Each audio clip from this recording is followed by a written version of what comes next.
حضرت سیدنا شیخ حسین بن احمد قواس بساطی رحمۃ اللہ علیہ فرماتے ہیں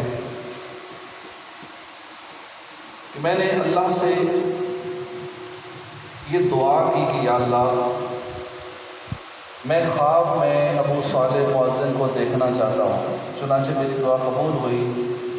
اور میں نے خواب میں انہیں اچھی حالت میں دیکھا۔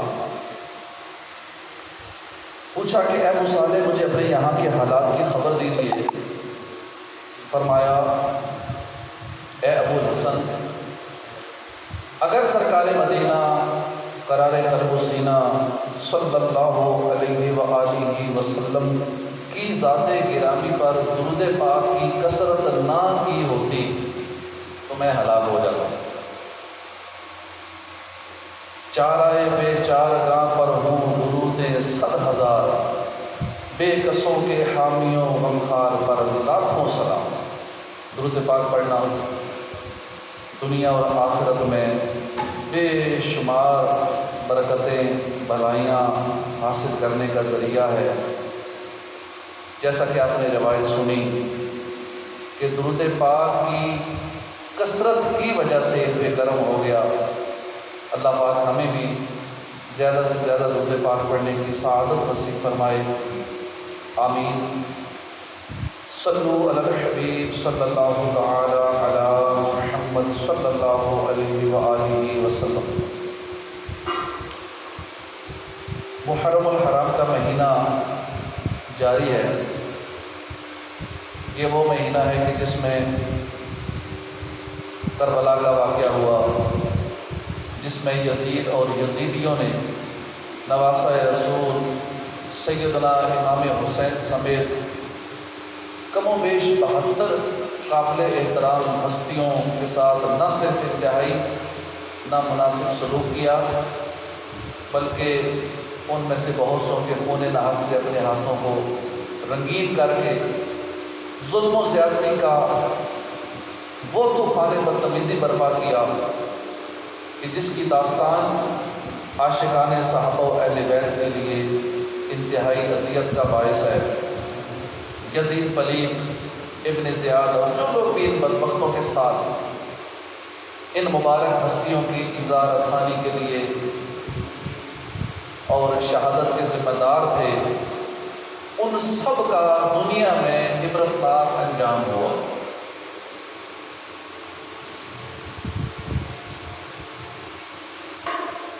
دنیا میں بھی عبرتناک انجام ہوا،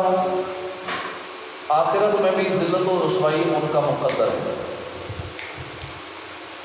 یزید وہ شخص ہے، وہ بدنصیب شخص ہے کہ جس کی پیشانی پر اہل بیت کرام کے بے گناہ قتل کا سیاہ داغ ہے،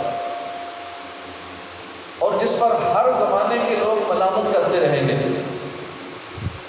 اور قیامت تک اس کا نام حقارت اور ذلت سے لیا جائے گا۔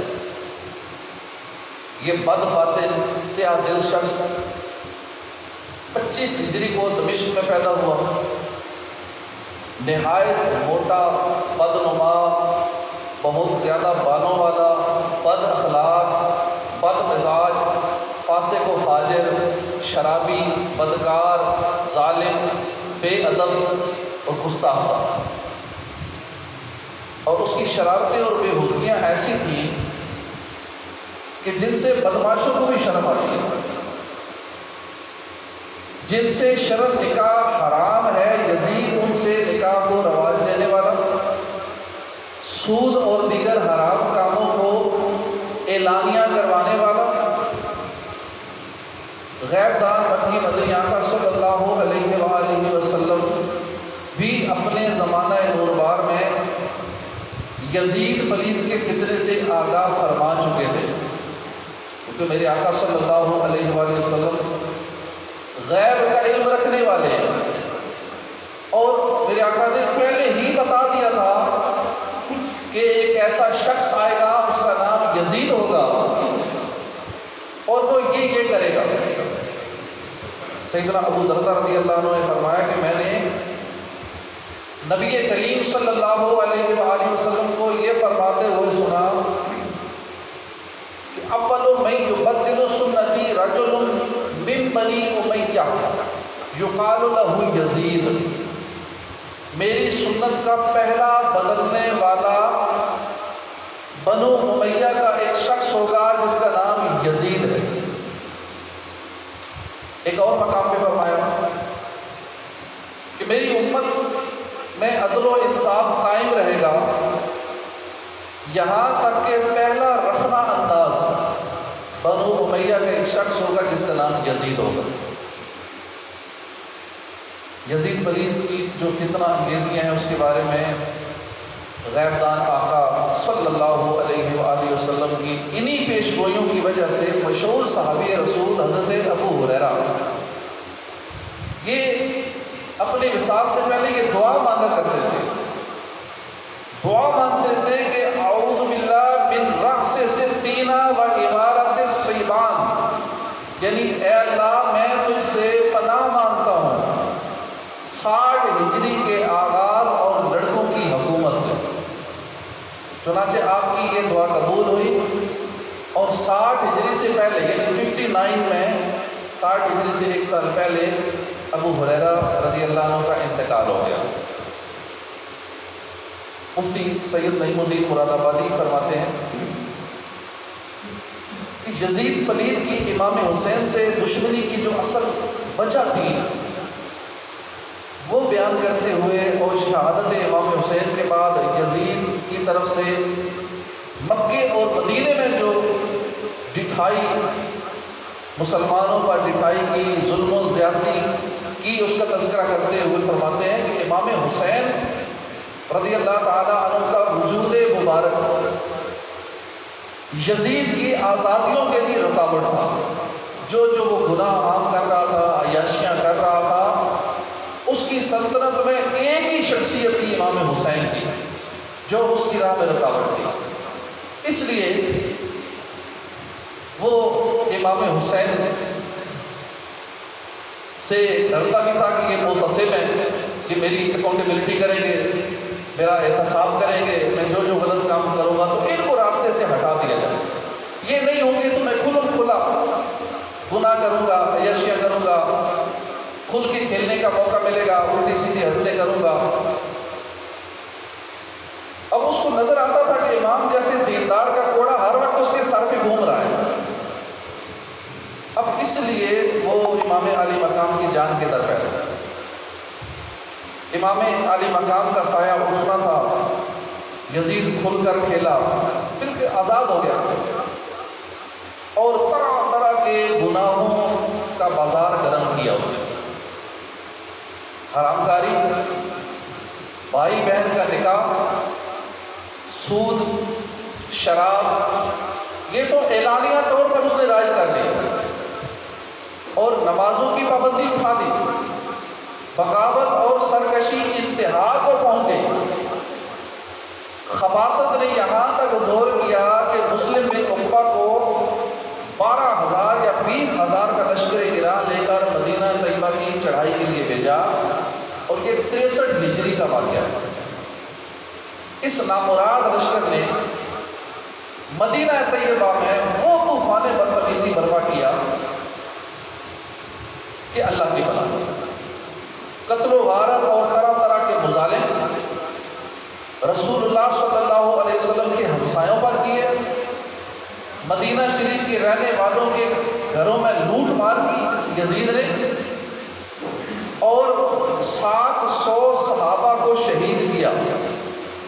اور دیگر باشندے ملا کر 10,000 مسلمانوں کو اس نے مدینہ شریف میں شہید کیا، لڑکوں کو قید کیا، اور ایسی ایسی بدتمیزیاں کی کہ اس کا ذکر کرنا بھی مناسب نہیں، ناگوار ہے۔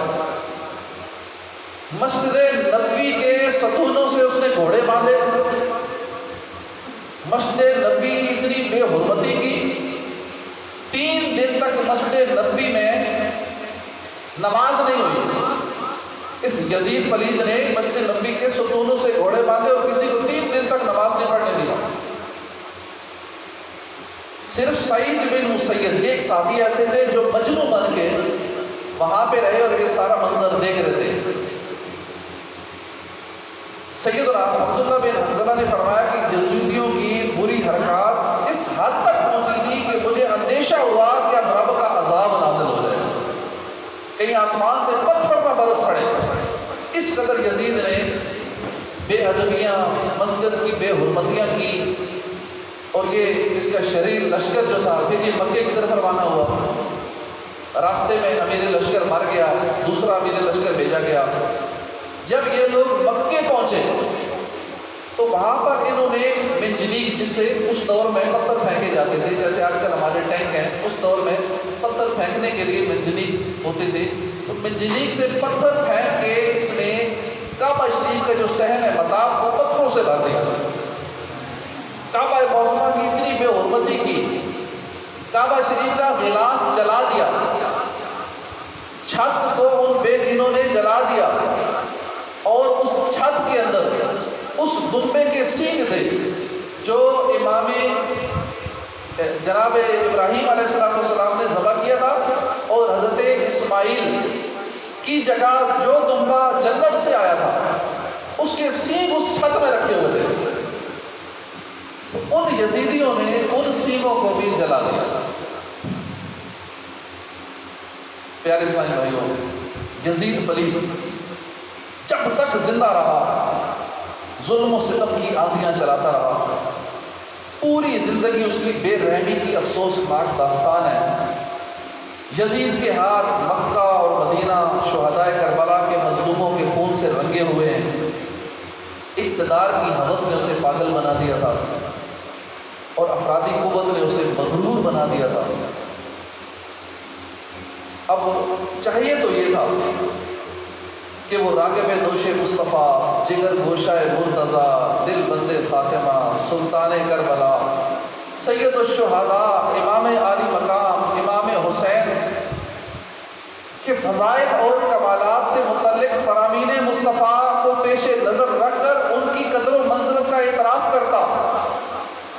ان کی اور ان کے رفقا کی خدمت کرتا، جنت پا لیتا،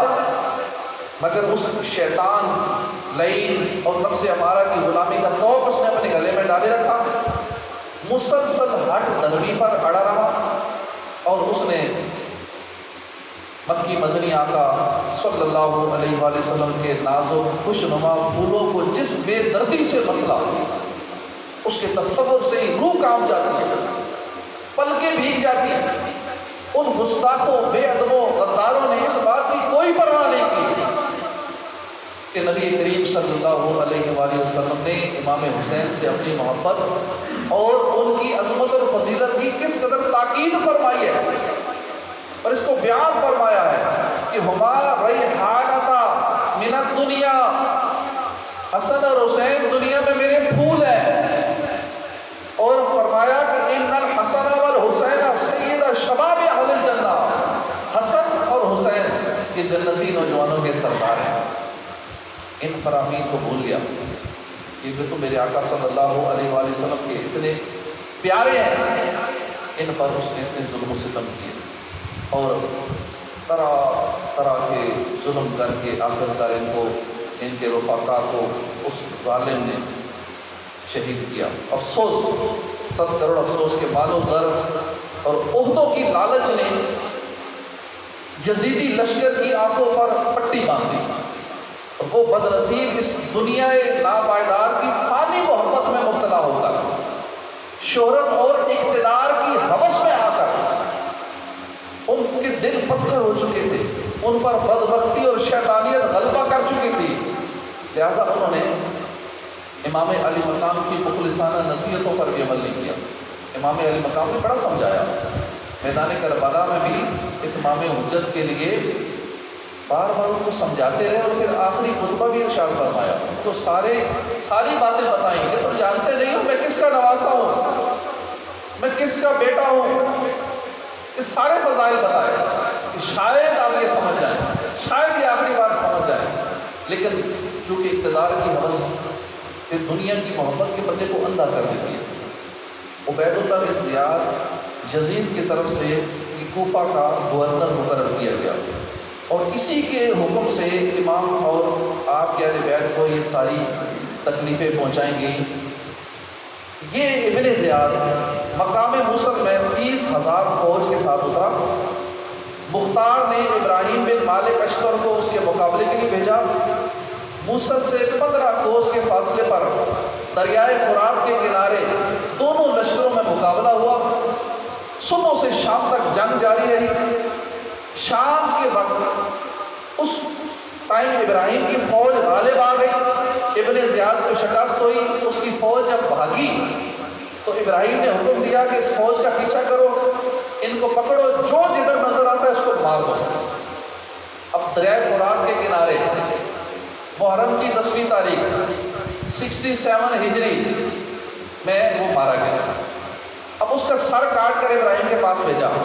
ابراہیم نے وہ ناپاک سر مختار کے پاس کوفہ میں بھیجا۔ مختار نے دارالحکومت کوفہ کو آراستہ کیا، اہل کوفہ کو جمع کیا، ابن زیاد کا سر اس جگہ رکھوایا جس جگہ اس نے امام علی مقام امام حسین کا سر رکھا۔ مختار نے اہل کوفہ کو جمع کیا اور کہا کہ اے اہل کوفہ دیکھ لو، امام حسین کے خون ناحق نے ابن زیاد کو نہ چھوڑا۔ آج اس نامراد کا سر اس ذلت اور رسوائی کے ساتھ یہاں رکھا ہوا ہے۔ 6 سال ہوئے ہیں، ابھی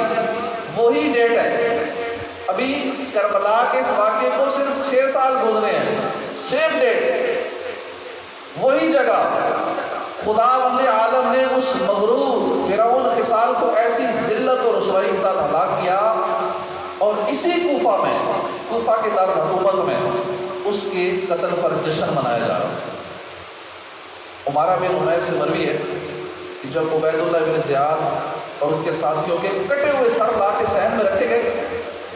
تو لوگ کہنے لگے کہ آ گیا آ گیا۔ میں نے دیکھا کہ ایک سانپ آیا، ان کے سروں کے بیچ میں گھسا نکل گیا۔ پھر دوسری بار ایسے ہی سانپ آیا، پھر ان کے سروں میں گھسا۔ تو یوں کر کے یہ لوگ ذلت کے ساتھ مارے گئے۔ نعیم الدین مرادآبادی فرماتے ہیں کہ انہی یزیدیوں کو معلوم نہیں تھا کہ خون شہداء رنگ لائے گا۔ یزید کی سلطنت کے پرزے اڑ گئے۔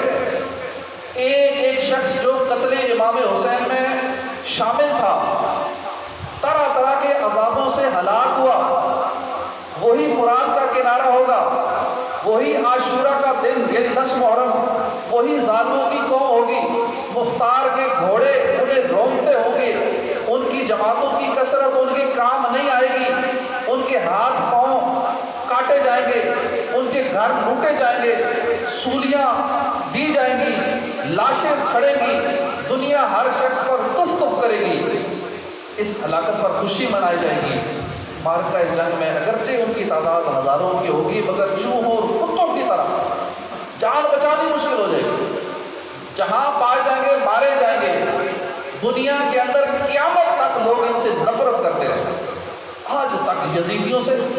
اور یزید سے لوگ نفرت کرتے ہیں، امام حسین سے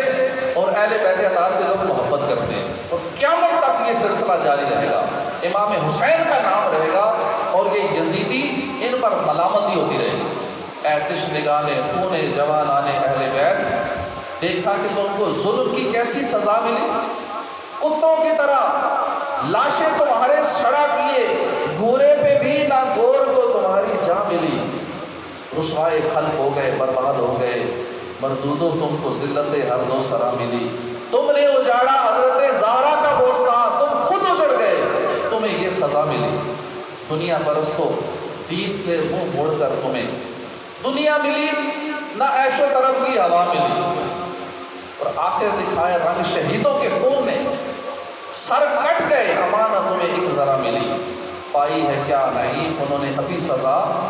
دیکھیں گے وہ جہنم میں جس دن سزا ملی۔ یہ تو دنیا میں ان کو سزائیں ملی کہ ان کو مارا گیا، قتل کیا گیا، سر کاٹے گئے، سولیوں پہ چڑھایا گیا، جسم کے اعضاء کاٹے گئے، یہ تو دنیا میں سزائیں ملی۔ ابھی جو جہنم میں سزا ملے گی، جو سزا جہنم میں ان کو ملے گی، وہ تو ملنی ہے، کم قدر ہے۔ اللہ پاک ہمیں امام حسین اور شہداء کربلا کی ہمیں سچی محبت نصیب فرمائے۔ اور یزید کا انجام کیا ہوا؟ واقعہ کربلا کے کچھ دنوں کے بعد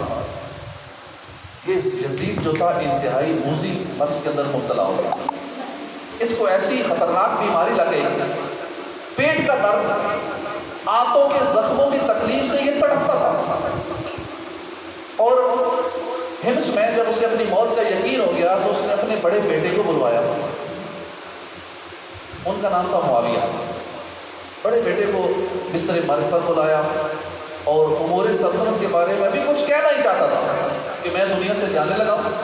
اب میری سلطنت، میری بادشاہت تم نے سنبھالنی۔ ابھی یہ بات اس نے شروع کرنے دی کہ بے ساختہ بیٹے کے منہ سے چیخ نکلی، اور نہایت ذلت سے، حقارت سے اس نے یزید کی طرف اپنے باپ کی اس پیشکش کو ٹھکرا دیا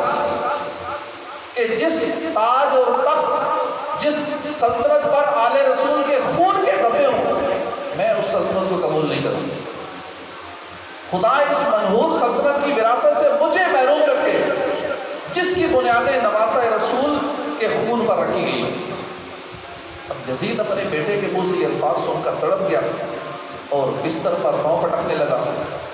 موت سے کچھ دیر پہلے یزید کی آنکھیں سڑ گئی، اس میں کیڑے پڑ گئے، تکلیف کی شدت سے چیختا تھا، تڑپتا تھا، پیاس لگتی تھی، پانی مانگتا تھا، جب پانی پیتا تھا تو پانی اسے اندر کانٹوں کی طرح چبھتا تھا، اب پانی نہ پا کر بھی تڑپتا تھا، پانی پی کر بھی تڑپتا تھا، اور یوں ہی تڑپ تڑپ کر اس کی جان نکل گئی۔ اس کی لاش سے بدبو آتی تھی، قریب جانا مشکل تھا، جیسے تیسے اس کو سپرد خاک کر دیا گیا۔ اسی طرح ایک اور روایت میں آتا ہے کہ یزید فرید کی موت کا سبب یہ بنا کہ وہ ایک رومی نسل کی لڑکی کے عشق میں مبتلا تھا، وہ لڑکی اندر سے اسے نفرت کرتی تھی۔ اس نے ایک دن اس کو ایک ویرانے میں بلایا، رنگ رلیاں منانے کے بہانے، وہاں جا کر اس نے اس دوشیزہ نے جب دیکھا یہ اکیلا ہے، ٹھنڈی ہواؤں سے یزید بدمست ہے، خوب اس نے شراب پی ہوئی تھی، اس دوشیزہ نے خنجر کے وار کر کر کے یزید کو مار دیا، اس کی لاش کے ٹکڑے ٹکڑے کر دیے اور وہیں اس کو پھینک دیا۔ کافی دن اس کے نوکر جا کر ڈھونڈتے رہے کہ یزید کہاں گیا ہے، کافی دن اس کی لاش چیلوں اور کموں کی دعوت میں رہی، گلتی سڑتی رہی، اور جب اس کے احوالی موالی وہاں پہنچے، گلی سڑی لاش کو دیکھا تو وہیں پہ کھڈا کھود کے اس میں پھینک دیا، اور آج اس پر ایک بھٹی بنی ہوئی ہے جس میں سیسا اور یہ چیزیں پگھلائی جاتی ہیں، یعنی اس کی قبر میں اب دنیا میں بھی آگ جل رہی ہے، جہنم میں تو اس نے جل نہیں ہے، دنیا میں بھی اس کی قبر پہ ہر وقت آگ جل رہی ہے۔ وہ تخت ہے کس قبر میں، وہ تاج کہاں ہے، اے خاک بتا زور یزید آج کہاں ہے،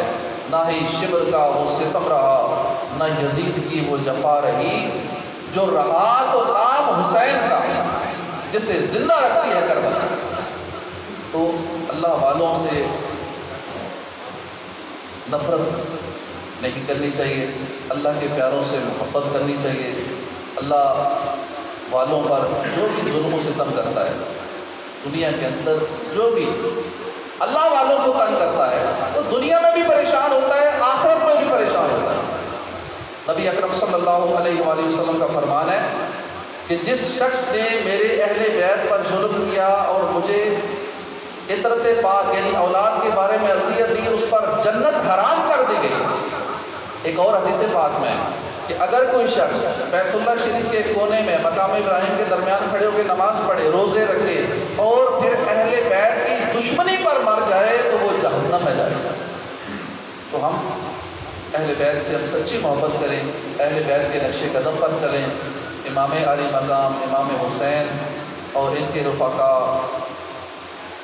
کے بتائے ہوئے احکامات پر عمل کریں۔ جس طرح ان لوگوں نے زندگیاں گزاری ہیں اس طرح زندگی گزارنے کی کوشش کریں۔ جس طرح ان لوگوں کو نمازوں سے محبت تھی اسی طرح ہم بھی نمازوں کی پابندی کریں۔ انہوں نے جس طرح دین کی خاطر قربانیاں دی ہم بھی اپنے اندر قربانی کا جذبہ پیدا کریں۔ انہوں نے اپنا سب کچھ قربان کر دیا، آج ہم کم از کم اپنا وقت قربان کر دے کریں، دین کی خاطر ہم مالی قربانی دے دیں، جانی قربانی کے لیے بھی ہمیں تیار رہنا چاہیے، لیکن کم از کم ہم جو کر سکتے ہیں اتنا تو کرنا چاہیے۔ مالی قربانی دے دیں، وقت کی قربانی دے دیں، اور بھی جس انداز میں دین کو ہماری ضرورت ہو ہمیں کوشش کرنا چاہیے کہ خود کو پیش کریں، اپنے دین کو سیکھیں، دوسروں کو سکھائیں، پیارے آقا کی سنتیں سیکھیں، دوسروں کو سکھائیں، دوسروں تک پیغام اسلام کو پہنچائیں، اپنے اوپر اسلام نافذ کریں۔ بس کا ہم باتیں بہت کرتے ہیں کہ یہ ٹھیک نہیں ہے وہ ٹھیک نہیں ہے، لیکن اسلام کو اپنے 6 فٹ کے جسم پر نافذ نہیں کر سکتے، لیکن ملک پر اور دیگر دنیا بھر میں نافذ کرنے کے لیے ہم بڑے بڑے تبصرے کر رہے ہیں۔ اس پہ غور کریں کہ ہمیں اپنی اصلاح بھی کرنی ہے، ہمیں اوروں کی اصلاح بھی کرنی ہے۔ اپنی اصلاح سب سے پہلے کرنی ہے، خود کو نمازی بنانا ہے، گناہوں سے سچی توبہ کرنی ہے، مرنے سے پہلے موت کی تیاری کرنی ہے۔ کسی کو نہیں پتا کب مرنا ہے۔ ابھی جمعے سے پہلے ہم عرفان بھائی کے والد صاحب کو غسل دے کے آ رہے ہیں۔ اب دنیا سے کوئی کسی وقت جا سکتا ہے، کسی کو نہیں پتا کہ میری یہ رات قبر میں ہوگی یا باہر ہوگی، بلکہ عقل مند تو وہ ہے، حدیث مبارکہ کا مفہوم ہے کہ جو کل کے دن کو اپنی زندگی میں شمار ہی نہ کرے، بلکہ ایک سفید بال آ جائے تو موت کے لیے تیار ہو جانا چاہیے کہ یہ موت کا قاصد آ گیا، موت کا پیغام آ گیا۔ ہمارے تو ساری داڑھی سر سفید ہو جاتا ہے، ہمیں موت کی ٹینشن نہیں ہوتی۔ ہم گناہ کر رہے ہوتے ہیں، دوسروں کی دل آزاریاں کر رہے ہوتے ہیں، غیبتیں کر رہے ہوتے ہیں، اپنے نامہ اعمال کو گناہوں سے بھر رہے ہوتے ہیں، نمازوں فرائض و واجبات میں سستی کر رہے ہوتے ہیں۔ خدا را اب بھی وقت ہے، سانسیں چل رہی ہیں، توبہ کا دروازہ کھلا ہے، آج ہی ابھی اللہ کی بارگاہ میں سچی توبہ کر لیں۔ اب تک جتنی نافرمانیاں ہو گئی، جتنے گناہ ہو گئے، یا اللہ میں توبہ کرتا ہوں، میری پچھلی خطائیں معاف فرما دیں۔ اور اللہ اتنا کریم ہے، اتنا رحیم ہے، جب بندہ سچے دل سے توبہ کر لیتا ہے اللہ کریم اس کے سارے گناہ معاف فرما دیتا ہے، بلکہ اس کی گناہوں کو نیکیوں میں بدل دیتا ہے۔ تو ہم اپنے گناہوں سے سچی توبہ کریں، نمازوں کی پابندی کرنے کی نیت کریں، اپنی بقیہ زندگی قبر و آخرت کی تیاری کرتے ہوئے گزاریں، اور اپنے مرحومین جو دنیا سے چلے گئے ہیں ان کو ایصال ثواب کریں۔ جو دنیا سے چلا گیا اب اس کا اپنا عمل تو منقطع ہو گیا، لیکن ہم اس کو ثواب پہنچا سکتے ہیں۔ جو بھی ہمارے آبا و اجداد، والدین، باپ دادا، قریبی رشتہ دار، بھائی بہنوں میں سے جو بھی دنیا سے چلا گیا ہے اس کو یوں فائدہ پہنچائیں کہ اس کو ایصال ثواب کریں، پڑھ کر ایصال ثواب کر دیں، ذکر و اذکار کر کے ایصال ثواب کر دیں، اس کے نام کا کھانا کھلا کر ایصال ثواب کر دیں۔ الحمدللہ یہ مسجد جو ہماری بنی فیضان غوث اعظم، اس کی بنیاد بھی ایصال ثواب پر ہی ہے۔ جن کے ایصال ثواب کے لیے بنے ان کو فائدہ ہو رہا ہے، یا جو لوگ اس میں حصہ ملا رہے ہیں اپنے مرحومین کے ایصال ثواب کے لیے ان کو فائدہ ہو رہا ہے، جو دنیا سے چلے گئے ان کو فائدہ ہو رہا ہے۔ اسی طرح ہمیں بھی چاہیے کہ ہم اپنے مرحومین کا کوئی فائدہ کر جائیں۔ الحمدللہ یہاں پہ ہر جمعرات کو ہم نے ایصال ثواب کا سلسلہ شروع کیا ہے، کیونکہ جمعرات والے دن روحیں انتظار میں ہوتی ہیں کہ ہمارے پیچھے ہمارے جو بچے ہیں یا ہمارے پیچھے رہنے والے، ہم سے محبت کرنے والے ہمیں کو پہنچائیں، ہمیں تو ثواب پہنچائیں، انتظار جس کا ثواب پہنچتا ہے وہ دوسرے لوگوں پہ فخر کرتا ہے کہ دیکھو مجھے میرے پیچھے اولاد نے، میرے چاہنے والوں نے مجھے یہ ثواب پہنچایا ہے۔ تو ہر جمعرات کو ہم نے مغرب کے بعد یہاں پہ ایصال ثواب کا سلسلہ شروع کیا ہے، اس میں بھی آپ اپنے مرحومین کا بتا کے اس میں ایصال ثواب میں شامل ہو سکتے ہیں۔ اپنے مرحومین کے لیے جو ہر جمعرات کو لنگر کئی لوگ دیتے ہی ویسے بھی، اس میں جو شامل ہونا چاہیں تو الحمدللہ ہماری اس مسجد میں یہ سلسلہ ہم نے شروع کر دیا ہے، ایک دو جمعراتیں ہو چکی ہیں، سلسلہ جاری ہے۔ اللہ کریم ہمیں عمل کی توفیق عطا فرمائے، آمین بجاہ نبی الامین صلی اللہ علیہ وسلم۔